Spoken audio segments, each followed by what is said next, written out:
स्वतःच्या मुलाला निवडून आणता आलं नाही, अजित पवारांच्या टीकेला अमित ठाकरेंचं प्रत्युत्तर.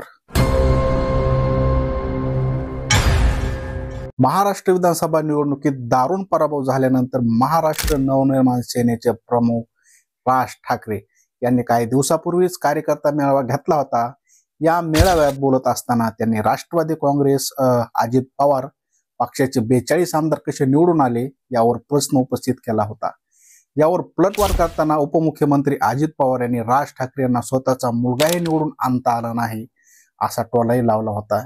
या टोल्यानंतर आता अमित ठाकरे यांनी स्वतः प्रत्युत्तर दिलेलं आहे. तसेच अजित पवारांना राज ठाकरेही उत्तर देतील असेही ते म्हणाले.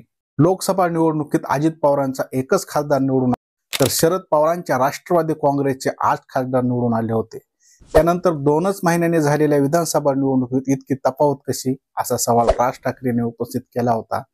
अजित पवारांचे 42 आमदार निवडून आलेच कसे, त्यांचे 4-5 आमदार तरी येतील का असे सगळ्यांना वाटत होते. कुणाचा तरी विश्वास बसेल का, जे इतके दिवस राज्याला राजकारण करत आहेत त्याच्या जीवावर भुजबळ अजित पवार मोठे झाले.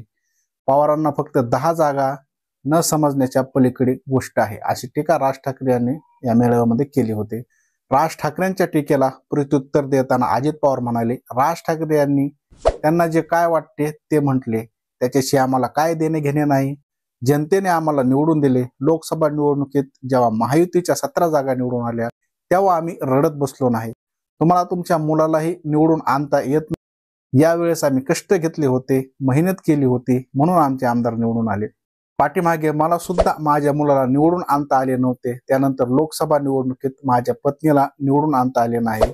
तो कोल लोकांनी दिला होता. ईव्हीएम मध्ये गडबड झाली असे आम्ही म्हणाले नाही. जनतेने मतदान केले, लोकशाहीत आपण ते मान्य केले पाहिजे असं अजित पवार यांनी म्हटलं आहे.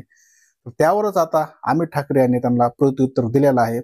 अजित पवारांच्या टीकेबद्दल अमित ठाकरे यांनी माध्यमांची प्रतिक्रिया विचारली असता ते म्हणाले, अजित पवारांवर बोलण्यासाठी मी खूप लहान आहे. यावर राज ठाकरे उत्तर देऊ शकतील, पण मी पराभूत झालो असलो तरी खचलो नाही. या निवडणुकीतून मी खूप शिकलो, त्यामुळे मला फरक पडत नाही. मी एवढेच सांगेल तर माझ्या पहिल्या निवडणुकीवरून तर शेवटच्या निवडणुकीवरून माझे मूल्यमापन करा असे ते म्हटलेले आहे. तसेच भाजप नेते प्रवीण दरेकर यांनी सुद्धा यामध्ये उडी मारलेली आहे.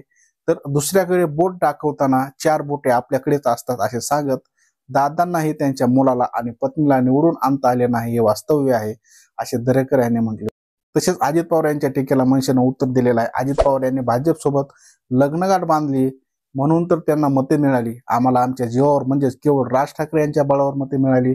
भाजपचा पदर पकडून किंवा मोदींचं नाव घेतले म्हणून आम्हाला मते मिळेल असे प्रत्युत्तर मनसेने संदीप देशपांडे यांनी दिलेलं आहे.